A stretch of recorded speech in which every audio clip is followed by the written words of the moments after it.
పరిణామాలు వేగంగా మారాయి. డిప్యూటీ మేయర్ జియాని శ్రీధర్పై కూటమి కార్పొరేటర్లు ప్రవేశపెట్టిన అవిశ్వాస తీర్మానం విజయవంతమైంది. ఈ పరిణామంతో కూటమి సభ్యులు సంబరాలు చేసుకున్నారు.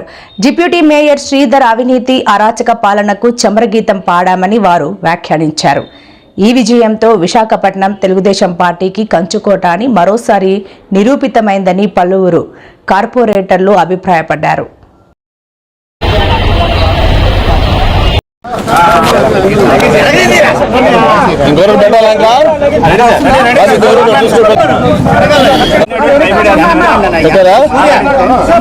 అందరికీ నమస్కారం. ఏదైతే ఈరోజు గ్రేటర్ విశాఖ మున్సిపల్ కార్పొరేషన్ సంబంధించిన డిప్యూటీ మేయర్ పైన నో కాన్ఫిడెన్స్ మోషన్ ఎలాగైతే మన మేయర్ మీద సక్సెస్ఫుల్ గా కంప్లీట్ అయిందో ఈరోజు అదేవిధంగా డిప్యూటీ మేయర్ పైన కూడా ఈ నో కాన్ఫిడెన్స్ మోషన్ సక్సెస్ అయింది. కోరానికి ఎంతమంది సభ్యులు కావాలో అంతమంది సభ్యులు కూడా హాజరయ్యి ఆ డిప్యూటీ మేయర్కి వ్యతిరేకంగా అందరూ కూడా చేతులెత్తి వాళ్ళ యొక్క సంఘీభావం తెలియజేసే నేపథ్యంలో డిప్యూటీ మేయర్గా ఉన్న ఎవరైతే జియాని శ్రీధర్ ఈ రోజు నుంచి ఆయన డిప్యూటీ మేయర్గా ఆ తీర్మానం నెగ్గడంతో ఆయన పదవి కోల్పోతా ఉన్నారు. మనం చెప్పుకున్నాం ఏదైతే 4 ఏళ్ల క్రితం ఇక్కడ జరిగిన కార్పొరేషన్ ఎన్నికల్లో ఒక అన్డెమోక్రటిక్గా వాళ్ళకున్న గవర్నమెంట్ పవర్ ఉపయోగించి ఆ రోజు ఎన్నికల్లో ఎక్కడ కూడా ఒక పారదర్శకంగా జరగకుండా డబ్బు మద్యం అలాగే అన్ని రకాల ఒత్తిళ్లు తెచ్చి ఆ రోజు ఎన్నికల్లో అన్ని అక్రమాలు పాల్పడి ఈరోజు గ్రేటర్ వైజాగ్ కార్పొరేషన్ని కైవసం చేసుకోవడం జరిగింది వైసీపీ పార్టీ.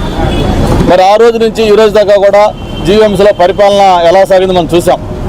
మరి మొన్న ఏదైతే కూటమి ప్రభుత్వం వచ్చిన తర్వాత వైసీపీ కార్పొరేటర్లో కానీ లేకపోతే ప్రజల్లో కానీ అందులో కూడా వచ్చిన మార్పు నేపథ్యంలో మేయర్ మీద అవిశ్వాస తీర్మానం పెట్టాలని చెప్పి ఒక నిర్ణయం తీసుకోవటం, దాన్ని మొన్న సక్సెస్ఫుల్గా కంప్లీట్ చేయటం, అదే స్ఫూర్తితో ఈరోజు డిప్యూటీ మేయర్ కూడా అవిశ్వాసం పెట్టి విజయం సాధించడం జరిగింది.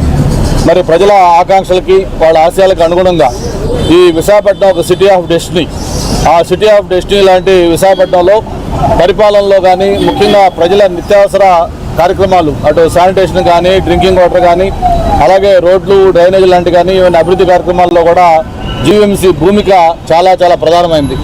దానికి ఈరోజు ఒక సమర్థవంతమైన నాయకత్వం ఉండాలి, ఒక పార్టీ నాయకత్వం వహించాలి అనే ఉద్దేశంతో ఈరోజు కూటమి ఆధ్వర్యంలో మేయర్ కానీ డిప్యూటీ మేయర్లు కానీ అన్నీ కూడా తీసుకొని ప్రజలందరూ కూడా మెచ్చే విధంగా దీన్ని ఒక విశాఖపట్నం కానీ ఇండస్ట్రియల్ డెవలప్మెంటు, ఐటీ డెవలప్మెంటు, దాంతోపాటు విశాఖపట్నం నగరాన్ని మన భారతదేశంలోనే ఒక మంచి కార్పొరేషన్గా తీర్చిదానికి అందరూ కూడా సహకరిస్తున్నారని చెప్పి తెలియజేస్తూ మంచి రోజులు విశాఖపట్నంకి వచ్చాయని చెప్పి తెలియజేస్తూ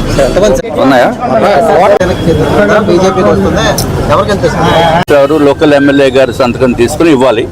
మేనేజ్మెంట్ కమిటీలో డిసైడ్ చేస్తుంది. డిసైడ్ చేసిన తర్వాత అప్పుడు ఎలక్షన్స్ ఉంటాయి. ఎలక్షన్ ప్రాసెస్ అంతా మళ్ళీ కొత్తగా మొదలవ్వాలి. పాత ఎలక్షన్ ప్రాసెస్ రద్దు అయింది. ఇప్పుడు కొత్త ప్రాసెస్లో మళ్ళీ డిసైడ్ చేస్తుంది. సభలో